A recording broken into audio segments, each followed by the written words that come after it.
சொத்து குவிப்பு வழக்கில் தண்டனை பெற்று பெங்களூர் சிறையில் அடைக்கப்பட்டுள்ள சசிகலாவை அவரது அக்காள் மகன் டிடிவி தினகரன் நேற்று போய் சந்தித்துள்ளார். அப்போது அவரிடம் என்னை பார்க்க சிஎம் வரமாட்டாரா என்று கோபத்தோடு கேட்டாராம். சசிகலாவின் ஆதரவு பெற்ற எடப்பாடி பழனிசாமி தான் இப்போது முதல்வராக இருக்கிறார். பதவியேற்றவுடனே பெங்களூர் சிறைக்கு சென்று சசிகலாவை சந்திப்பார் பழனிசாமி என்று கூறப்பட்டது.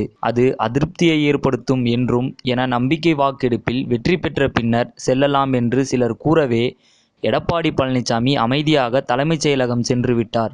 நம்பிக்கை வாக்கெடுப்பு நடந்ததை டிவியில் பார்த்து ரசித்த சசிகலா தன்னை பார்க்க வந்த வழக்கறிஞர்களிடம் பாராட்டினாராம். சிறையில் இருந்தே தொலைபேசி மூலம் எடப்பாடி பழனிசாமிக்கு அமைச்சர்களுக்கும் வாழ்த்துக்களை கூறினார்களாம். முதல்வராக முறைப்படி பொறுப்பேற்ற எடப்பாடி பழனிசாமி நேற்று 5 முக்கிய பைல்களில் கையெழுத்து போட்டு பணியை தொடங்கிவிட்டார். ஆனால் சசிகலாவை சந்திக்க சிறைக்கு இன்னும் போகவில்லை. காரணம், முதல்வராக இருந்து கொண்டு சிறையில் இருக்கும் குற்றவாளியை சந்திக்கப் போகக்கூடாது என்ற சட்ட விதிகள்தானாம். சசிகலாவின் அக்காள் மகன் டிடிவி தினகரனும் ஜெயலலிதாவின் அண்ணன் மகன் தீபக்கும் நேற்று சசிகலாவை பார்த்து பேசினார்கள். அப்போது பேச்சு எல்லாம் தமிழக சிறைக்கு மாற்றுவது தொடர்பாகவே இருந்ததாம்.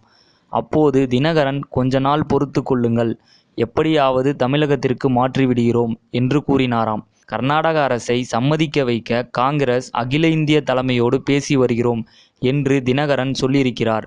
சில வசதிகளை ஏற்பாடு செய்து தர ஆக்ஷன் எடுக்குமாறு கேட்டுக்கொண்டாராம் சசிகலா. இதனை அடுத்தே அவர் கேட்ட போன், டேபிள் சேர், கட்டில், டிவி வசதிகளை ஏற்பாடு செய்தார்களாம்.